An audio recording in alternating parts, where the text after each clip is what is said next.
So now time is 7:37. Is it okay that we start? Yes, every speakers and participants, you are ready. Thank you. I'll be moderating the session. My name is Francis Daehoon Lee. Just call me Francis. And welcome everyone to this very interesting session, I think, on peace process in the Korean Peninsula. We are one of the sessions in peace and security sections of Asia-Europe People's Forum 2021. And we also have Corazon, who is one of the organizers of this forum. Thank you very much. And let me introduce the speakers first. We were going to have 6 speakers, but unfortunately, Lisa Clark from IPB, International Peace Bureau, she had suddenly an urgent matter and unable to attend our session today. Very unfortunate. So we will have 5 speakers. Let me introduce briefly first the 5 speakers. First from Mongolia, we will have Ang Sai-Khan, Zargal Sai-Khan, and I hope you will be the first speaker. And following him, we will have Marie-Laure Boire from Gpac, Global Partnership for Prevention of Armed Conflicts. You are the second speaker. And then after that, we'll have Sungwook Yoon from Korea. And he's also a peace ambassador from the Unification Ministry. And we will have him as the third speaker. And we are very happy to have our fourth speaker, Youkyoung Ko, from, she is consultant to WILPF, Women's International for Peace and Freedom. And then finally, we have the final speaker and also organizer for this session. Thank you very much, Young Huang. She will be speaking for Pspd and also Korea Peace Campaign. So thank you for joining this session again. And I think the topic will be very interesting. We will update you on the current situation of Korea peace process and possible roles and expectations for European and Asian governments, as well as update on the initiatives and request of solidarity from civil society actors. That's our topic. So I will not spend more time. Each speaker will speak for about 10 to 12 minutes, I hope. And we will open the floor for general discussions. We expect your questions and opinions first to be recorded in the chatting box first. And if we have enough time, we will open the floor discussions later. But first, opinions and questions on the chatting box, please. And please mute your microphone so that the speaker can speak clearly and loudly. Now, may I invite Ang Sai-Khan for the first input on this very important topic. Well, thank you very much, Francis. It's always nice to see our old friends again. I think the persons who I see them on the screen are all that we know, and hope that we will have even more friends or people will be coming in to discuss and share their views on this issue. I'm representing Mongolian NGO Blue Banner. I would like to say a few words about the Blue Banner as well, because it's an NGO that was established in 2005, originally to help promote Mongolia's nuclear weapon-free status and support regional efforts to strengthen non-proliferation and nuclear disarmament. It established close relations with Northeast Asian peer organizations and has been working with them on Korean Peninsula related issues. At the national level, Blue Banner works predominantly with the young people to help them understand the intricacies of the issues connected with the Korean Peninsula, as well as promote young people's cooperation with youth organizations in the region. Blue Banner is one of the members of Gpac Northeast Asian Regional Network. And it is the third time that Blue Banner is participating in the work of Asia Europe Parliament Forum, People's Forum. One may ask what a small Mongolia and its civil society can offer or contribute. And it is important for me just to shed some light on that. The country maintains good relations, and it's very important, good relations with all the states of the region. It has no territorial or border problems with its neighbors and enjoys relations of traditional friendship with North Korea and is developing comprehensive partnership with South Korea. It promotes active foreign policy, following the saying, there's a saying in Mongolia that duck is calm if the lake is calm. That is, Mongolia's own security depends on regional stability and security. That's why we're trying to be as helpful and as active as possible. As a small country, it has no hidden political agenda regarding the Korean Peninsula and works to promote trust and bridge building. That's how we believe should be our contribution to this issue. Playing a mediating role, it organized bilateral meetings between representatives of North Korea with the US and Japan. And Blue Banner also organized bilateral meetings between business representatives of Japan with the North Korean business representative as well. And we were planning to hold another such meeting last year, but because of the pandemic, we were not able to do that. And now we're in the process of contacting both sides as well, and we'll try to be as helpful as possible in this. 1.5 track Ulaanbaatar dialogue is an initiative that our government has came up with in 2014, and we're trying to also encourage representatives of the region and of the US and of some international organizations to participate in their unofficial capacities, because that provides, I think, a very good atmosphere for people to exchange openly views on the issue. So this is also our contribution. In the nuclear era, Mongolia's nuclear weapon-free status is widely recognized, and it benefits from security assurances provided by the 5 nuclear weapon states to Mongolia, the P5. So we have been dealing with nuclear weapon states for over 2 decades.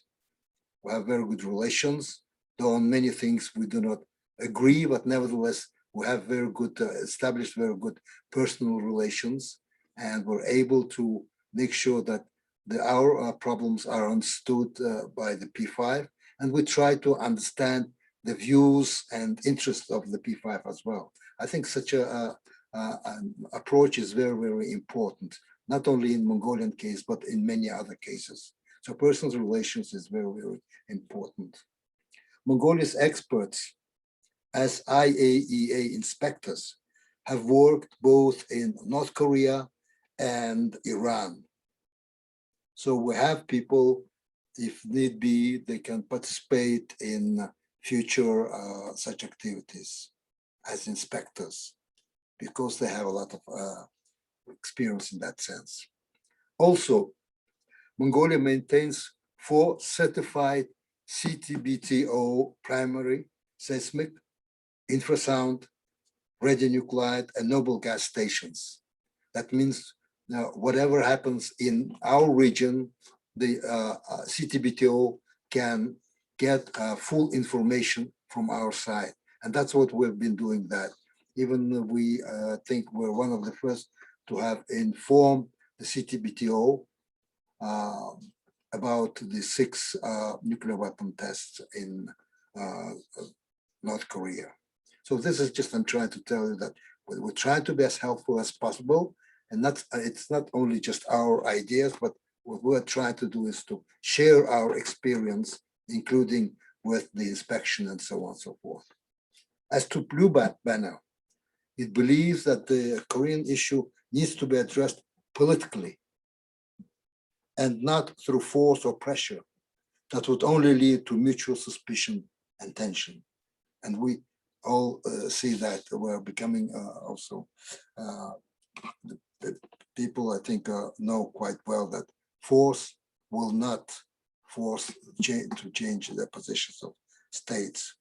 So what we try to do is to accentuate the positive, whatever is positive, and work constructively, which is very important, since optimism generates ideas and energy to look beyond narrow national interests than approaching issues from, let's say, who wins, who loses, from the zero-sum game solutions, or when approach the issues from the worst case scenario. That I don't think is not very helpful in this area. That the 2018 US North Korea summit has shown that there is political interest on both sides to denuclearize the peninsula. However, and we all know that, to move forward, they need to clearly define the meaning of denuclearizing and start serious negotiations to address it. So far, we don't see that because the positions of the two sides are diametrically different. And as of today, there is still a wide conceptual gap between the approaches. Unless this issue is addressed, there will be just standoffs. One side saying one thing and the other side saying something else. So I think the conceptual approach is very, very important if we want to have a progress in negotiations and talks. Cooperation and input of other states, parties to the former six-party talks is very, very important, especially the participation, active participation of South Korea. And I think South Korea is doing very positive things, trying to engage North Korea in bilateral relations, which is very, very important because it's a very important part of the larger picture. So far, the positions of states of six-party talk are still rigid, with the expectation, perhaps, that one of the parties would make unilateral concessions. And that will not happen. People know this.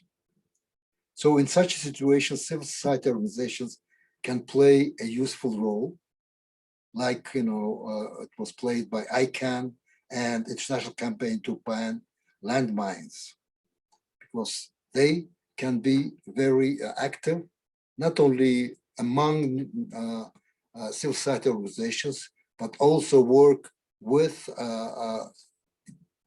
governments and states that have an open mind and are trying to contribute to the addressing this issue.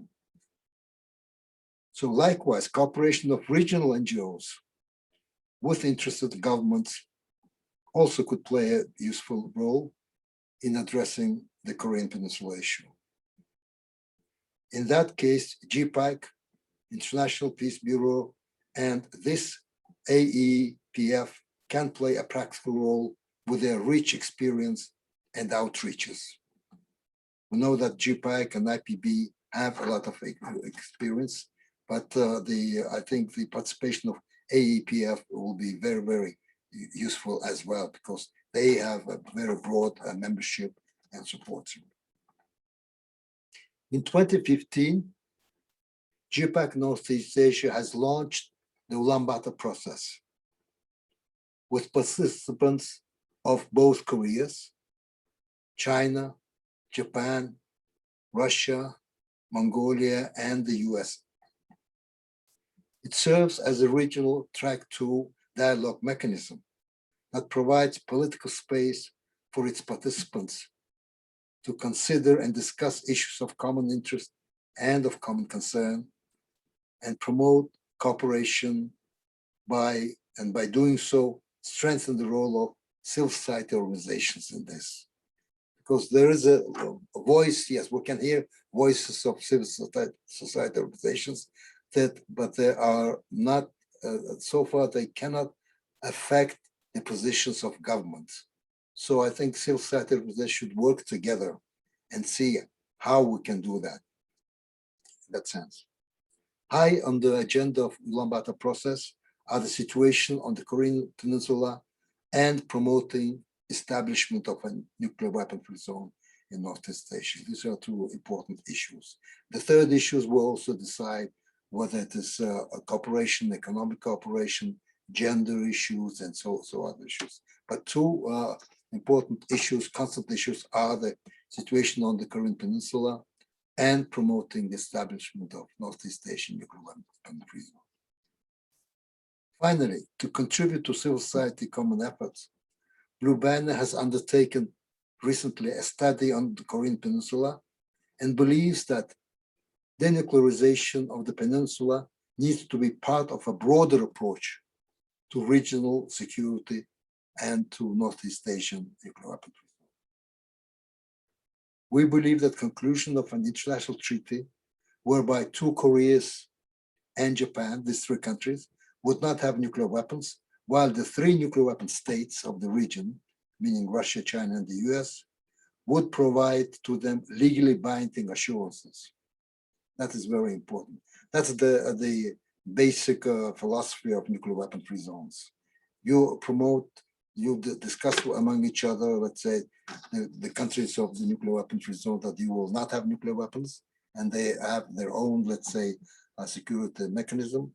At the same time, the nuclear weapon countries would provide security assurances. In this case, I think it is very important because Russian and Chinese security assurance given, let's say, to Japan and to South Korea would be very important. And on the other hand, US security assurance to be provided to North Korea would be also very important.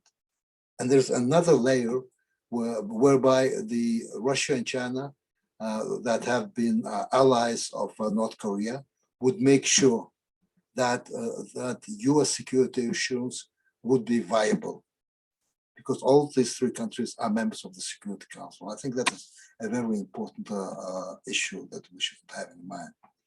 And of course, content-wise, the treaty should also have some provisions about economic issues. It's very important. Economic issues, it's not only the question of Security Council, let's say, resolutions, but also to provide, let's say, very important economic incentive for North Korea, which is very important. We call this as an international mini Marshall Plan. You know, the Marshall Plan at the end of World War II that helped, I think, Germany and many other countries to regain their economic, to rebuild their economy. So I think this is a very important issue. Within Yes. 1 minute, please. Yes. Okay, this is an important issue because I'm saying that it should not be a US unilateral, let's say, mini Marshall Plan, but international, including involving South Korea, Japan, European Union, Southeast Asian countries, even Mongolia can provide some kind of assistance. So that would be, I think, a win-win situation. On 30th of September of last year, an international policy forum of NGOs was held on this issue, and we have decided to establish a working group to see how what can be the input or, let's say, assistance of NGOs. So with this, I would like just to end my statement. I'm very glad to hear that Francis has said that you will have some persons to update on the latest developments connected with this issue. Thank you very much.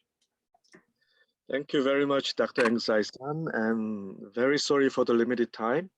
I think you have highlighted very well from your rich diplomatic experience, the necessity of political resolution and the work of point 1.5 and point 2 track diplomacy initiated by Mongolian government and civil society. Thank you very much. With the permission from Marilo, I would like to go back to the agreed order of speakers. I understand that the Korean inputs will come at the first part so that we can have a balance with other Of course, no partners. problem. Thank you very much. So with your permission, I'd like to invite Youkyoung Ko from Korea to give your second input. Thank you. Thank you, Francis. Hi, nice to see you all, even if virtually. And thank you for inviting me to speak at this webinar. As Francis introduced at the beginning of the webinar, I'm a consultant for the WILPF, Women's International League for Peace and Freedom, and the transnational woman-led Korea Peace Now campaign, which was launched in 2019 to end the Korean War with a peace agreement. May I share my screen to show some?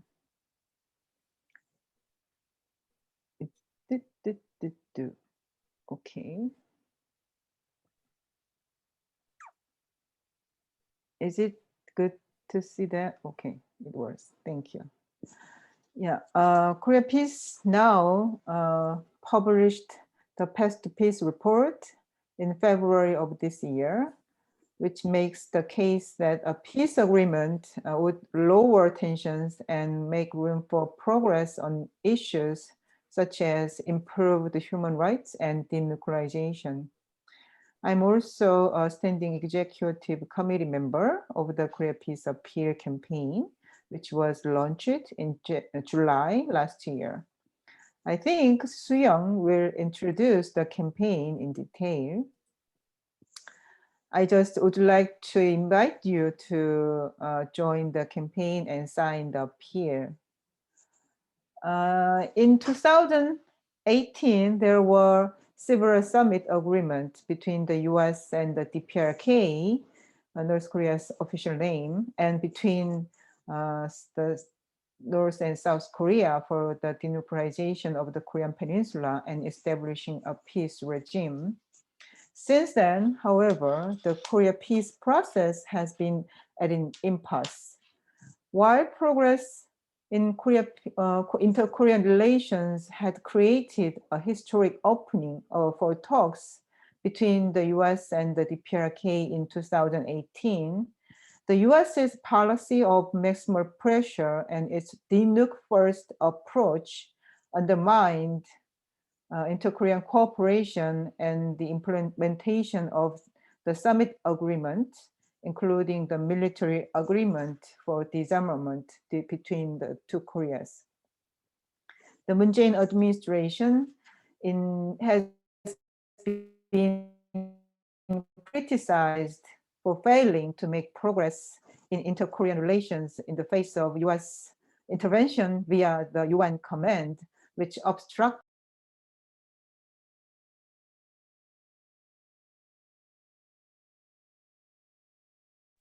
Youkyoung, your microphone is off. Youkyoung, your microphone. 하나도 안 들렸어요? 한 10초 정도 안 들렸습니다. 10초. Okay. Yeah. The Moon Jae-in administration has been criticized for failing to make progress in inter-Korean relations in the face of US intervention via the UN command, which obstructed the implementation of the inter-Korean agreement. In this context, President Joe Biden took office in the United States in January. Competition between the US and China is intensifying, increasing concerns about possible military tension and a new Cold War in Northeast Asia. Tomorrow, there will be a ROK-US summit, the first in-person meeting between President Moon and President Biden. As the Biden administration has completed its review of its DPRK policy, many Koreans are paying attention to the summit with expectation of positive and meaningful outcomes for peace on the Korean Peninsula. According to the spokesperson of the White House, the Biden administration's DPRK policy will not focus on achieving a grand bargain, nor rely on strategic patience, but will be a calibrated approach to make practical progress. In a special address on May 10th, President Moon welcomed the Biden administration's policy direction to achieve complete denuclearization of the Korean Peninsula through diplomacy with a flexible, gradual, and practical approach, and by building on the US DPRK Singapore Declaration as a foundation. President Moon said he will do everything he can to restart and advance the Korea peace process, even beyond his remaining term in office. He emphasized that the time for long deliberations is over and it's time to take action. But we have not yet heard what concrete steps the Biden administration will take to break the current stalemate and resume talks. Talks have been at a standstill since the Hanoi summit. Let me,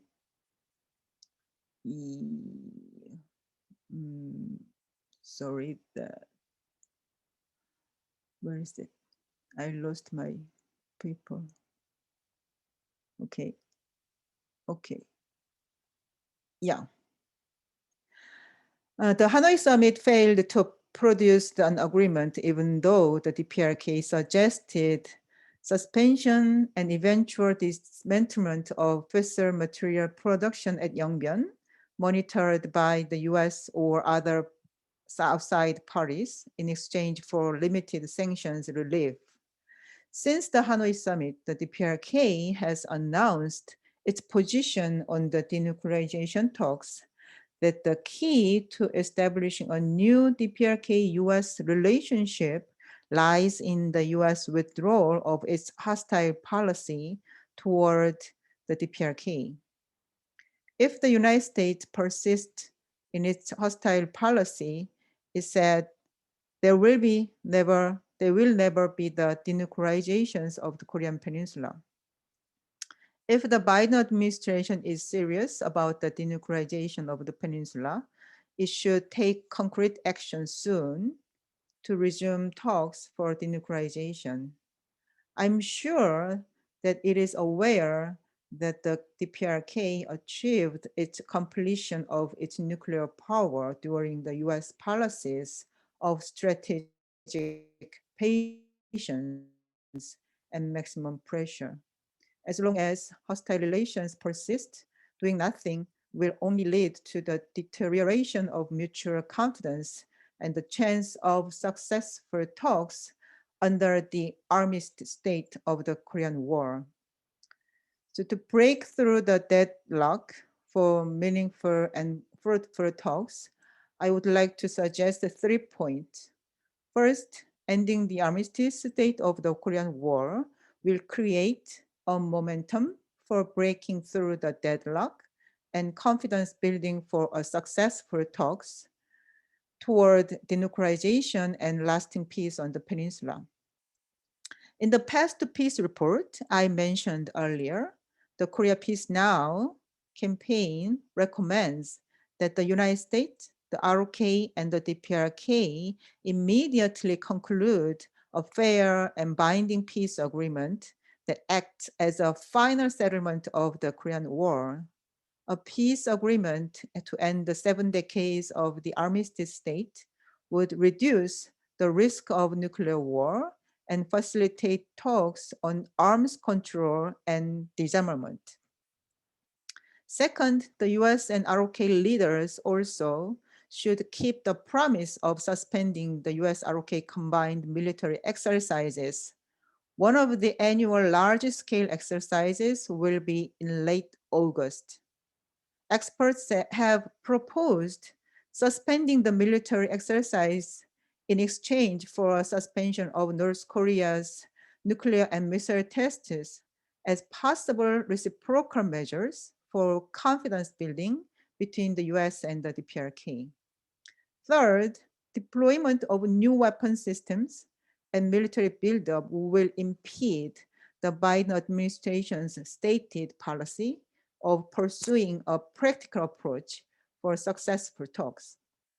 It will also undermine building trust and people's support for the peace process. In his special address on May 10th, President Moon said the ROK-US alliance will be solidified through his upcoming summit with President Biden. I hope he didn't mean allowing the upgrade of the THAAD system or the deployment of new US weapon system in South Korea. The decision of the US and the ROK government to deploy the THAAD system in South Korea in 2016 and 2017 was undemocratic and undermined regional security. Experts have pointed out that the US military's assertion that the purpose of THAAD deployment in South Korea is to counter North Korea's missile threat doesn't make sense. Instead, it is commonly thought to be a part of the US military defense system to deter China. The villagers near the new US military base for the THAAD system have been protesting every day with peace activists and members of religious groups against the legal deployment. And recently, the US military has increased its pressure on the South Korean government to resolve this inconvenience. Due to the pressure, the South Korean government has deployed the police to allow US military vehicles with equipment for the THAAD system and materials for the basic construction to pass the village. Thousands of police used force to crack down on tens of protesters and prevent them from occupying the roads. These days, due to concerns about COVID-19 and social distancing, it is hard to counter the police's use of force. As the time issue, timekeeping. yeah. Can you summarize? Yeah, I will stop here and I will look forward to tonight's discussion further after the panel's speech. Thank you. Thank you very much. And again, very sorry for the limited time. There was the input from Youkyoung Ko of Korea Peace Now and Korea Peace Appeal. Thank you for your analysis and updates. Now we will move to Sungwook Yoon Sungwook, who is a specialist in international politics and EU, and also working as a Goodwill ambassador for peace in Korea. So Sungwook, what is your analysis? Thanks, Francis. Hello, everybody. And I think I have a kind of a different view on today's seminar because I'm working for the university and probably my analysis seems to be more like based on research, not like experience in this civil society. And today I would like to discuss the role of the European Union for the peace building process on the Korean Peninsula. Before discussing the main theme, I will briefly explain the dramatic changes of international and regional situations. As we have witnessed strategic great powers competitions between the United States and China seems to be deepening within East Asia and globally. What I am worried about most in these situations is that North Korean issue could be used as a leverages by two powers for their strategic competitions. This is not certainly helpful for peace building process on the Korean Peninsula.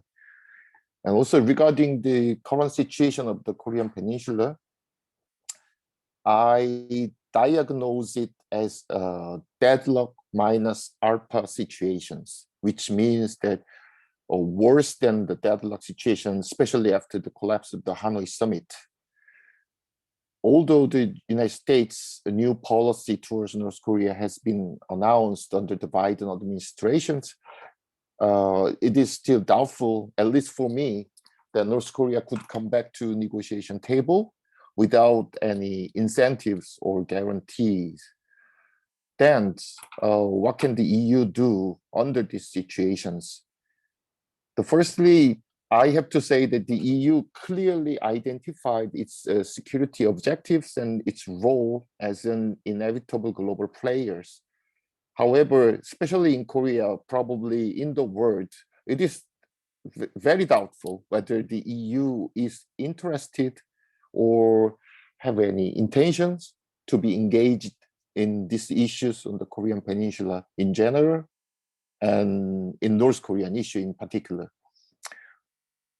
We also know that the structure of the EU's decision-making procedure, especially in the security affairs, makes the EU more difficult to be a global player. Nevertheless, the EU should consider two factors I would like to focus on today: the capabilities and recognition. If the EU wants to be a global player, to be engaged in the Korean Peninsula peace building process.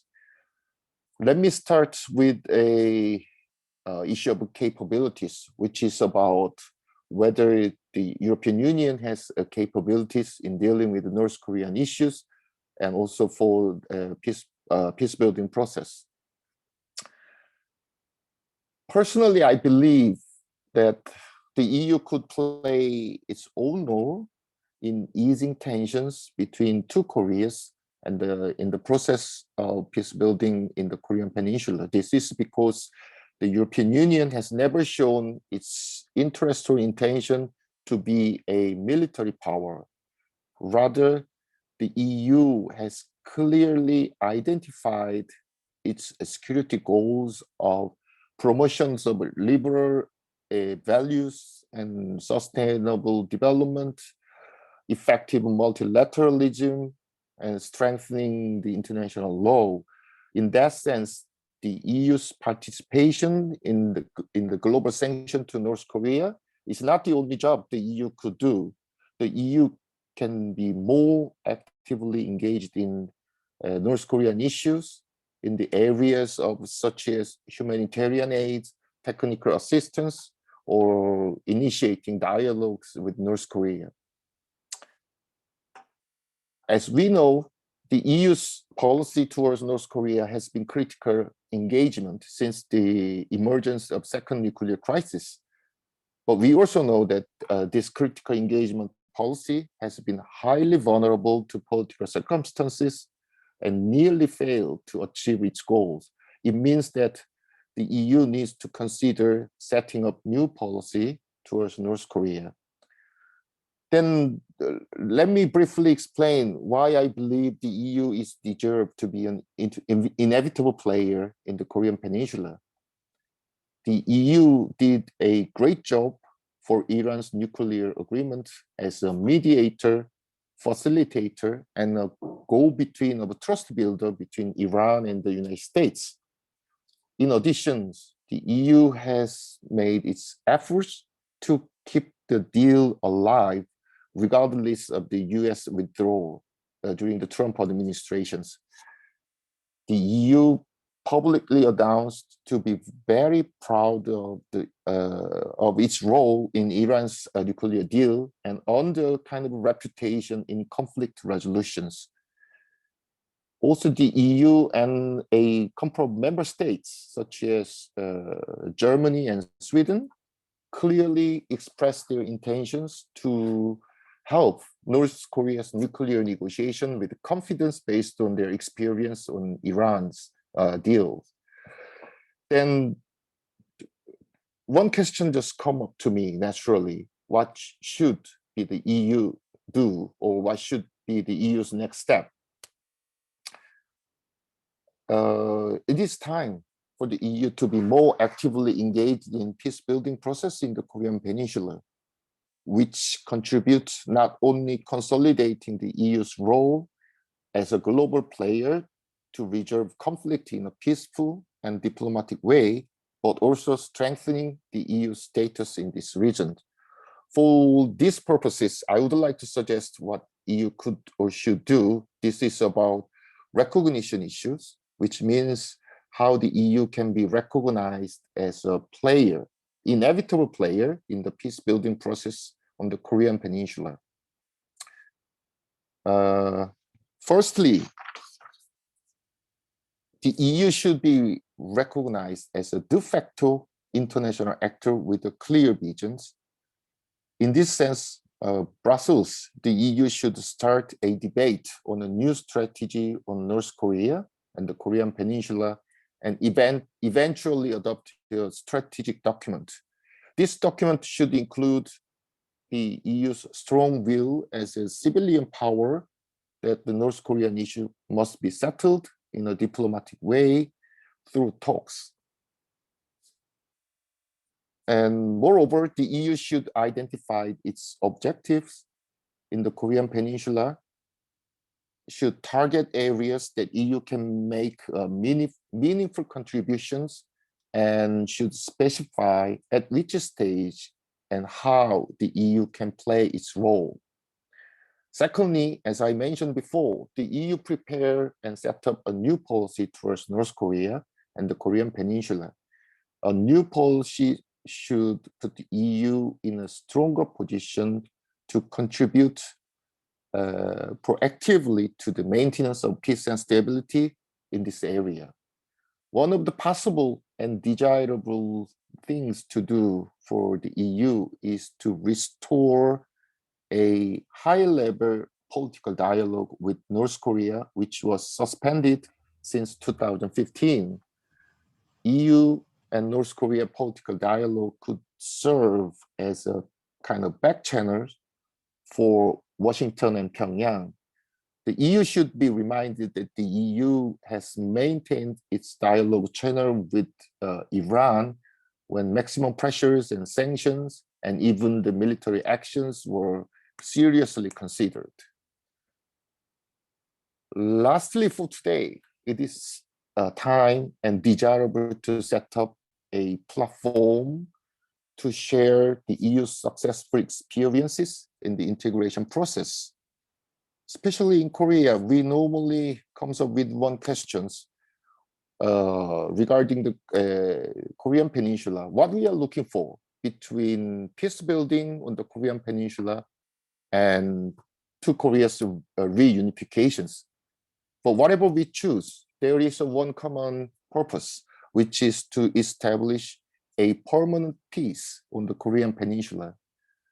As we have watched throughout the European integration process, it could be very difficult to integrate the political field. In this sense, I strongly believe that it is necessary for two Koreas to initiate the process of economic integration step by step for the purpose of peace building. And I'm sure that this can be eventually as a fundamental step towards unifications. In this regard, EU's experiences and process of economic integration could provide lessons and implications. Let me suggest some examples. We have to think why the European coal and steel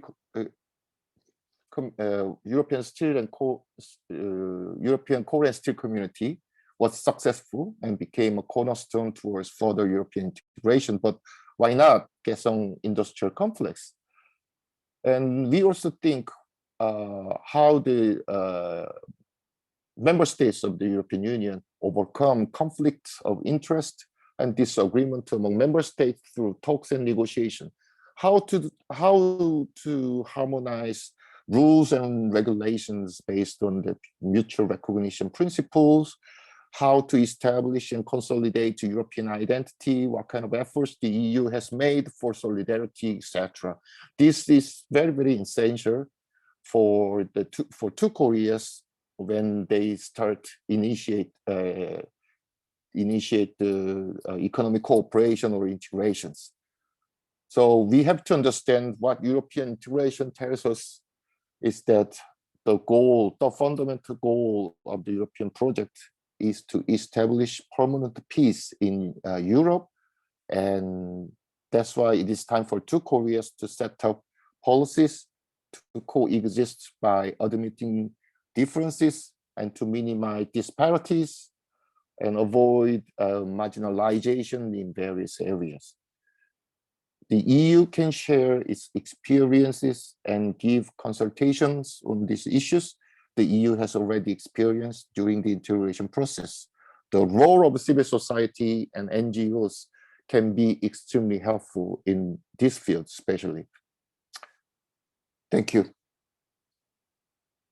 Thank you very much, Sungwook Yoon.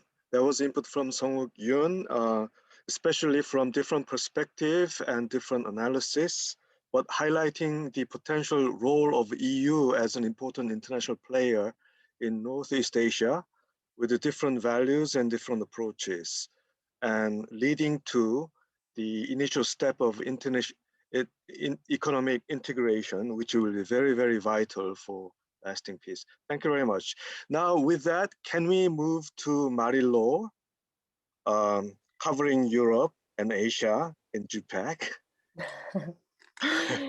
Absolutely, thank you. And I will keep also my comments a bit short so we have time for discussion, if possible. So thank you so much. Good afternoon, everyone. My name is Marie-Laure Poiret, and I work in the global advocacy team of the Global Partnership for the Prevention of Armed Conflicts, which is also known or widely known as Gpac. So it is my pleasure and honor to participate in this session of this year EAPF to share the efforts undertaken by Gpac members to build sustainable peace on the Korean Peninsula. So I will start my presentation by giving first a very short description of the network approach of Gpac. Before moving to Gpac's role in connecting Asia and Europe to engage in the Korean peace process.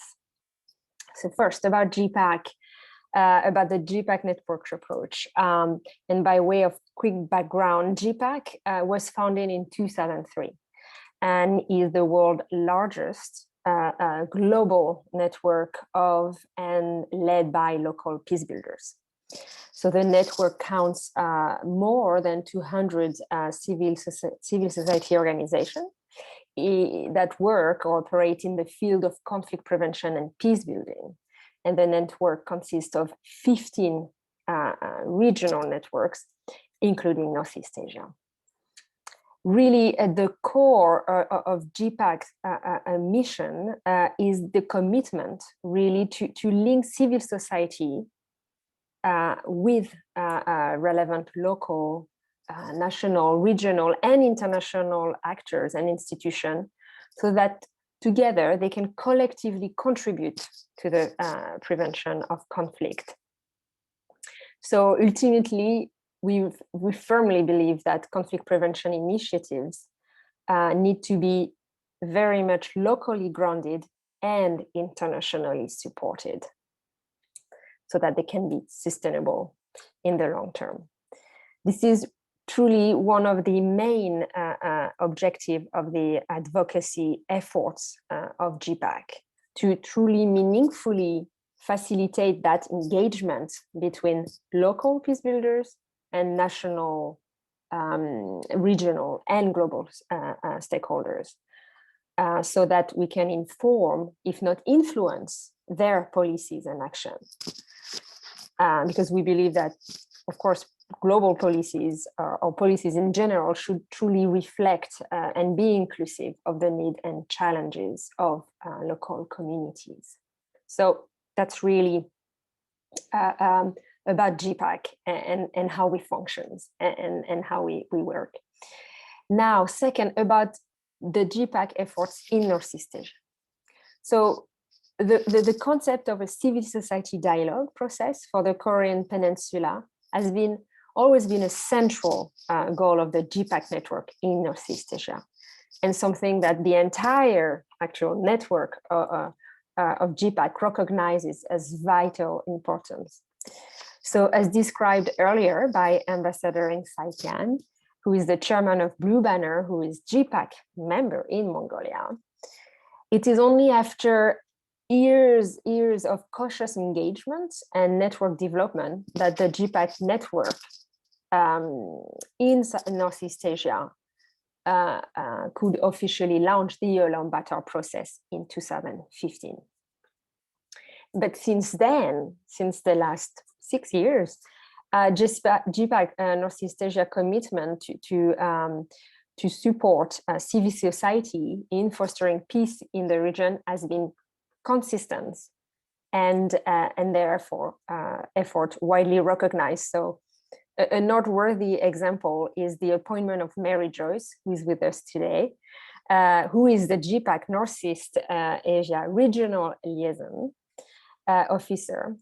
Mary has been appointed Goodwill Ambassador for Peace on the Korean Peninsula in 2020 by South Korea's Ministry of Unification. So we're really proud and very excited about this development. And more globally, Gpac support the efforts of the Ulaanbaatar process and other Gpac-led activities in the region by creating this space I was telling about for information sharing and dialogue, especially with government and regional organizations. So now I would like to share 2 specific examples about our current work in Northeast Asia, if you will.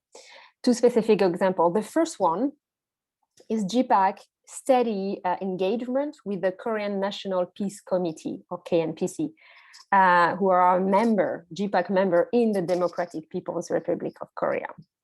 And second, I would like to just briefly mention our current partnership with the European Union on a 3-year project in Northeast Asia. And this partnership started this year.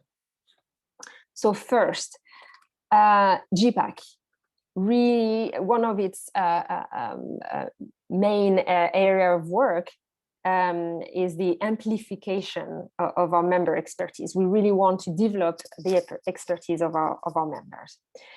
And we do that by facilitating the exchange of experience and knowledge. And this is how we feel like by meeting with each other, our members learn from each other and they develop their capacities. So over the years, we coordinated many exchanges and learning programs for and with the Korean National Peace Committee, both in Pyongyang, but also in The Hague.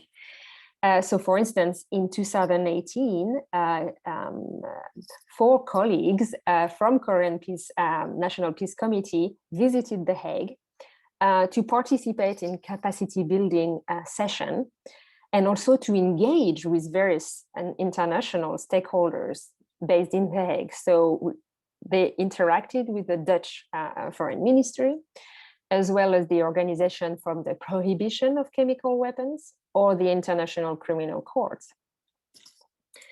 And subsequently, the Korean National Peace Committee in November 2019 hosted a delegation of 7 Gpac members, including several from Europe, to Pyongyang. And during this visit, the first ever in-country conflict analysis training for DPRK citizens was held with a full day of seminar and workshops on concepts on human security, peace building, etc. So really, what does this mean? Well, these exchanges, they really demonstrate the unique role and added value of civil society in convening dialogues where government-led dialogue is impossible, including between Asia, or impossible or difficult, including between Asia and Europe on issues related to peace building in and for Korea. So second, about our current partnership with the EU. As Professor Yoon said earlier, indeed, there is a great interest, I think, for the EU to be more invested in that region. And in 2020, and owing to our sustained effort in Northeast Asia, the EU invited Gpac to submit a proposal aimed at scaling up all the efforts of the Ulaanbaatar process for the next 3 years. So while the project objectives are to strengthen the position of civil society in Northeast Asia as a network, as well as create and secure space for active cross-civil society engagement and meaningful involvement of women and youth leaders. Another really key focus will be to engage with and complement official, regional, and international processes, including that of the EU in the region. So this is this two-pronged approach, very much about civil society, but also engaging with other international actors and governments. So truly, despite the common understanding of the critical need for action for peace and denuclearization in Northeast Asia, and the urgent need to build peace on the current Korean Peninsula, the region is highly unrepresented in international peace building discussions. So this project that we're starting with the EU will aim at bridging that gap by building partnerships with governmental and intergovernmental actors supportive of dialogue, and by learning also from other successful regional processes, such as the EU or the Association of Southeast Asian Nations, for instance. So in a nutshell, that's it. So I would conclude here by reiterating Gpac's commitment to pursuing its efforts in raising awareness first, but also reinforcing the interest in conflict prevention through dialogue on the Korean Peninsula, and to go beyond these silos, to create space to consider innovative and civil society-led approaches to overcome obstacles in the peace process. This Merci is beaucoup, Marie-Laure. Thank you very much. Merci, Francis. Excellent. I'd like to highlight again how important, how marvelous it was that Gpac gained sustained recognition and trusty working relationship with the DPRK, and also this great potential of bridging EU and countries in East Asia with the civil society initiatives. I think this is a great potential. Much appreciation. Thank you very much. And our final speaker, let me introduce Young Huang from Pspd, People's Solidarity for Participatory Democracy. And in it, she represents a Center for Peace and Disarmament. For those who haven't met her, she's the most, most important person in peace movement in South Korea. She is one of the main actors in bringing forth what has been accomplished so far. So Young as a final speaker.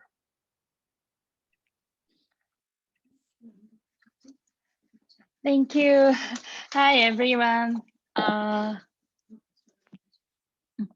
Hi everyone, nice to meet you all, and thank you for wonderful speeches of other speakers, and thank you for attending today's open space. Yeah, I am Young from Pspd, and I would like to introduce our Korea Peace Appeal campaign and activities of civil society for peace on the Korean Peninsula.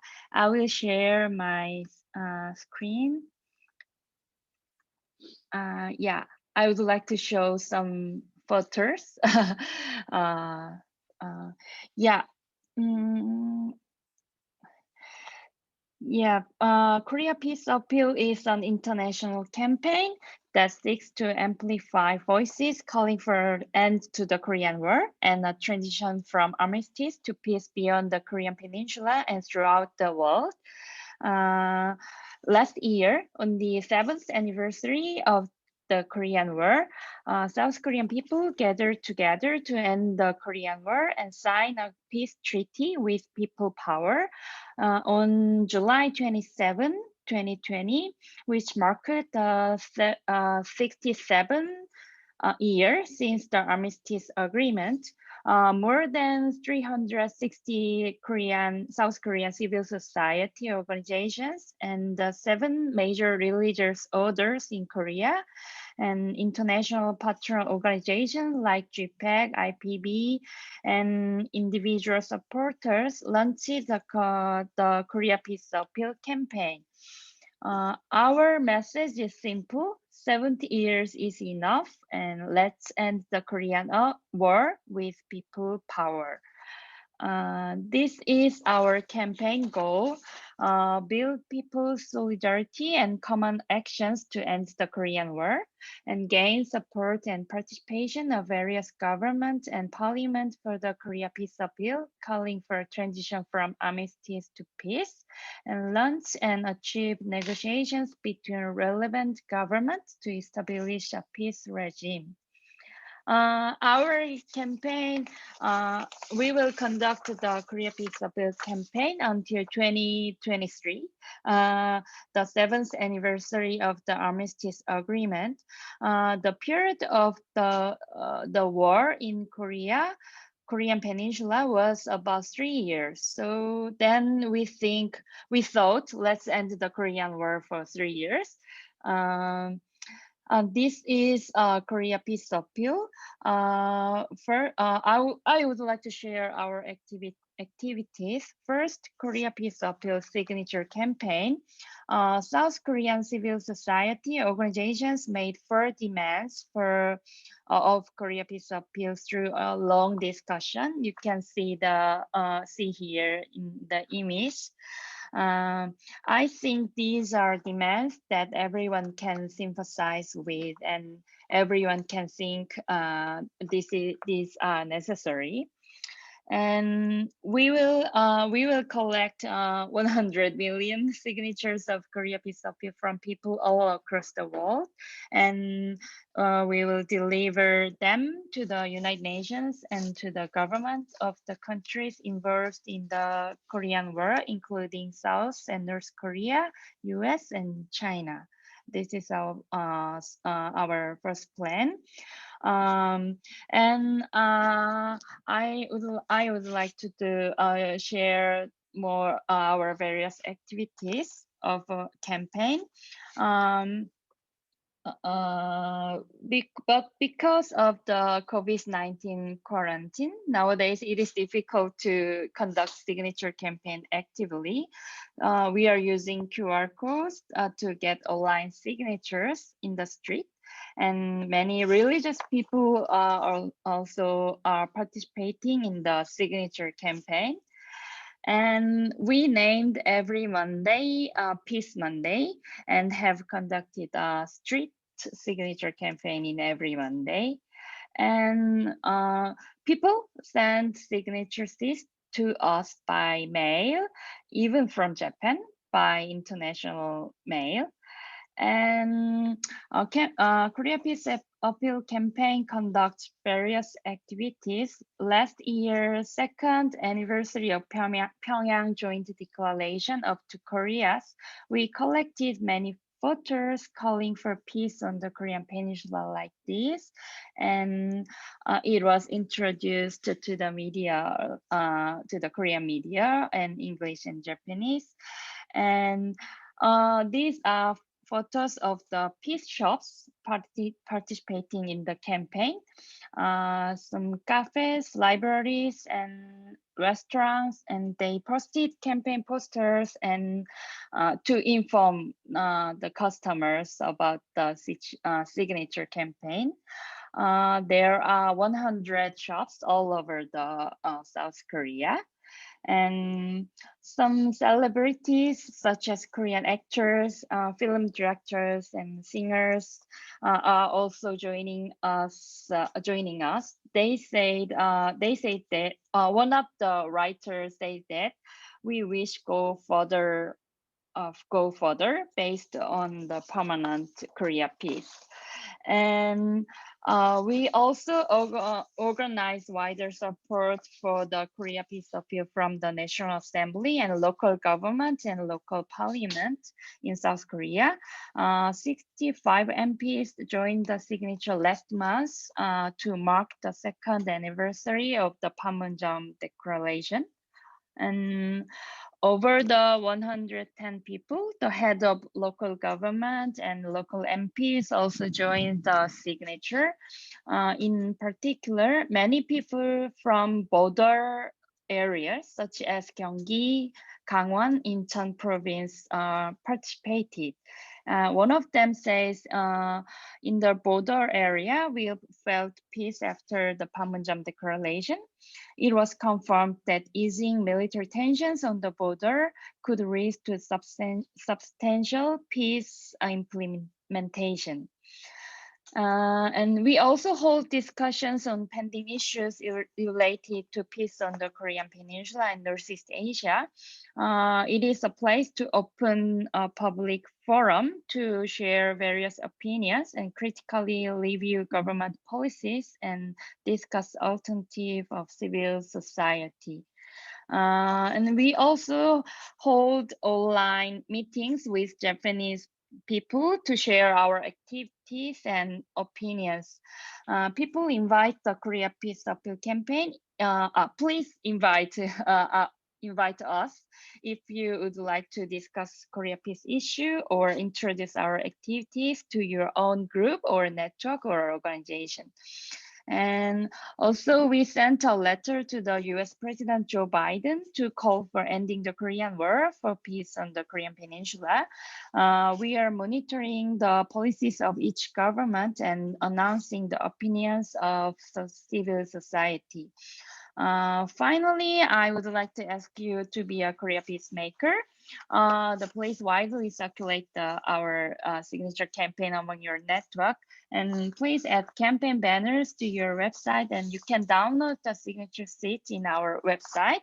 And there are various materials in our English website, and please be our international partner organization if you are in the civil society organization. And in July this year, around the day of Korean War Armistice Agreement, we plan to conduct International Korea Peace Action Week. And we will suggest these actions to the International Peace Network. Especially Korea Peace Appeal Campaign will ask government to make remarks at the UN General Assembly calling for end the Korean War formally.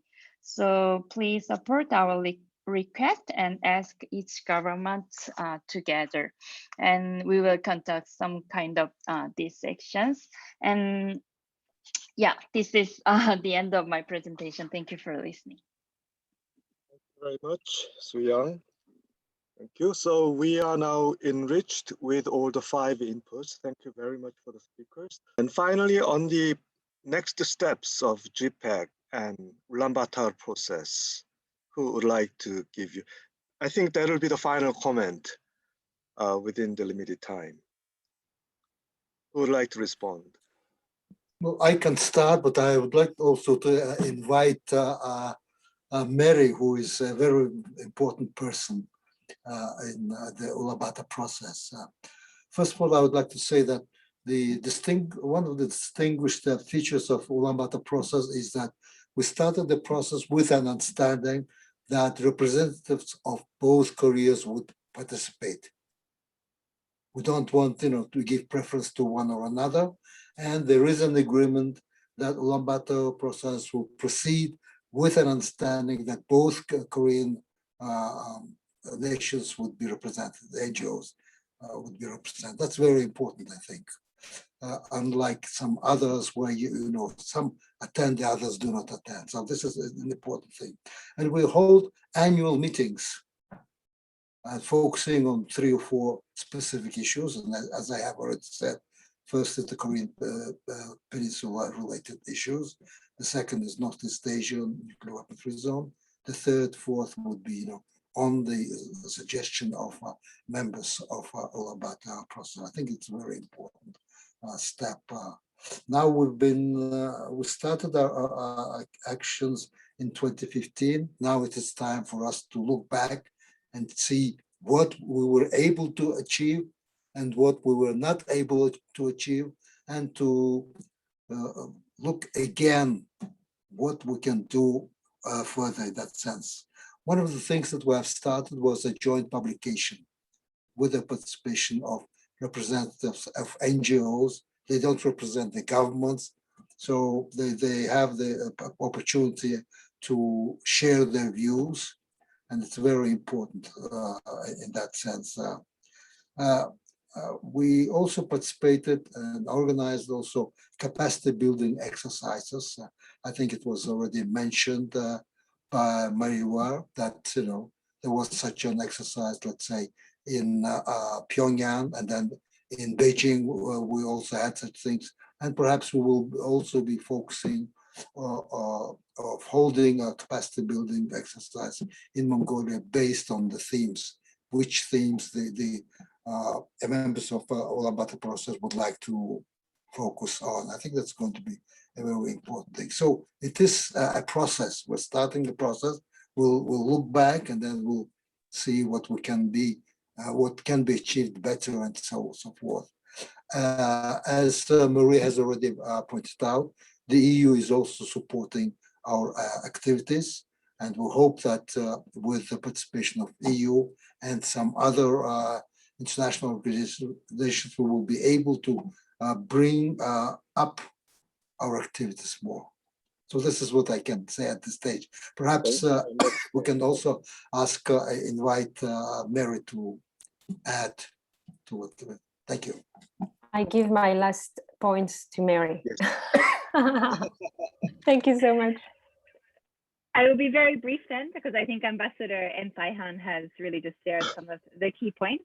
My name is Mary Joyce. I'm the Regional Liaison Officer for Gpac in Northeast Asia, so working very closely with Saihan and Marie-Laure and many of the other people who are joining today. So I think the first thing I'd want to highlight is, as the ambassador mentioned, one of our principles is being inclusive in terms of the participation from both the DPRK and RRK, North and South Korea. So as it's not possible at the moment for participants from the DPRK to join these kind of online forums like we are now, unfortunately, we are still working with them to try and find ways that this can be possible. We're in contact with them through other means, at least once a week, having many different exchanging updates and discussions and so on. So we hope that within the coming months, even if it's not possible to have Ulaanbaatar process gatherings in person, that we can have some kind of more direct exchange and so on happening online. In the meantime, as mentioned, we are also looking at what we can continue to do with other members and so on in these formats until it's possible to meet in person in dialogue. At the same time, with the new support that's being confirmed by the EU, as has been mentioned as well, this is really hopefully going to help us offer more visibility to the project and more access to different policy discussions and policy makers, this sort of thing, but also for expanding the process as well. Because it has been something done on a very small scale with all of the different participating NGOs really using their own budgets and time for this. Now that we have this more stable support for the project, it will mean that we can really expand the participation, have more different groups involved, as Ambassador Ensai-han mentioned, have more training programs, have more youth-led organizations involved, women's groups, and so on. We really want to look at more partnerships that we can build as a result of this as well. So I look forward to hopefully working with many people who are on this call. And if anyone is interested to be involved in the future or continue the conversation, please reach out to us anytime. Thank you. Thank you, Mary. Thank you. So that would be our summarizing comment of the session. We had wonderful 5 inputs covering from different prospects of DPRK-US relationship and the efforts of South Korean governments and potentiality of EU as a peace-building mediator in East Asia, as well as the great significance of the campaign, Korea Peace Appeal campaign, to end the war situation as a starting point of bigger peace-building process in the region. All in all, we have lots of work to do, and we need much more closer cooperation and more planning of working together. But please don't go while we are saying goodbye to each other, promising for the next session. Yoon would like to share a music video about Korea Peace Appeal. So Yoon, are you ready? So yeah, I'm ready. Watching this wonderfully made music video, I'd like to say goodbye and thank you to everyone, all the speakers and participants. Thank you. Thank you, everybody. 한국이 일어나서의 삶이 전쟁처럼 느껴졌다면 아니 그저 살아남길 비는 포로처럼 느껴졌다면 죽이지 않으면 내가 죽는다며 대신 죽을 누군가를 찾아 헤맸다면 그건 이 전쟁이 아직 끝나지 않았기 때문일 거야. 이해할 수 없는 뭔가를 없애버려야 할 것 같았다면 그래서 그걸 저주하는 일을 삶의 이정표로 삼았다면 자기는 걸릴 게 전혀 없단 듯이 감시의 눈길을 애써 외면하며 살았다면 그건 이 전쟁과 평생을 함께 했기 때문일 거야. 매일이 무서워서 무서운 줄 몰라 이 공포를 정의로 알고 살아. 우리 편이 아닌 죽음엔 무감하지만 언제 내가 또 적으로 몰릴지 몰라. 우리 이 전쟁을 끝내잔 약속을 하면 어떨까. 지금껏 살아보지 못한 평화가 찾아오길 원한다면 여기 서명해. 여기 서명해. 여기 지금 일단 서명해.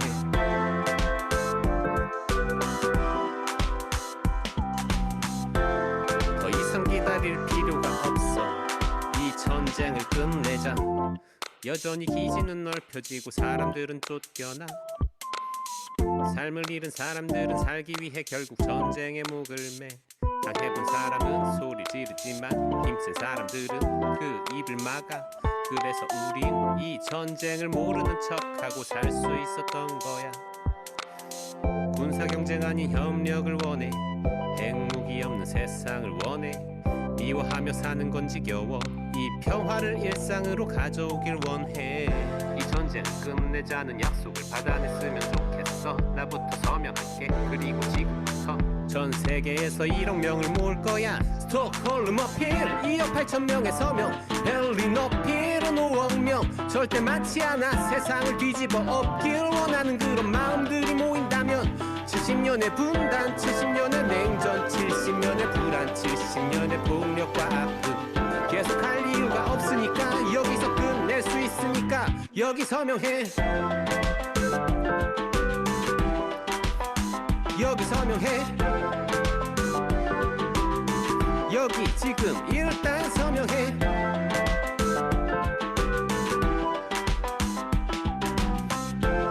더 이상 기다릴 필요가 없어. 70년은 그냥 너무 길어.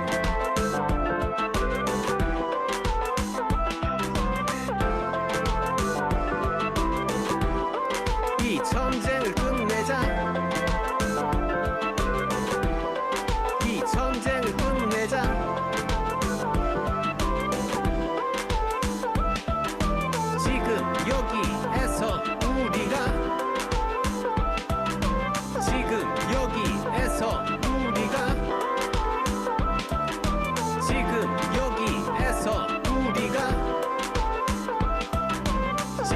여기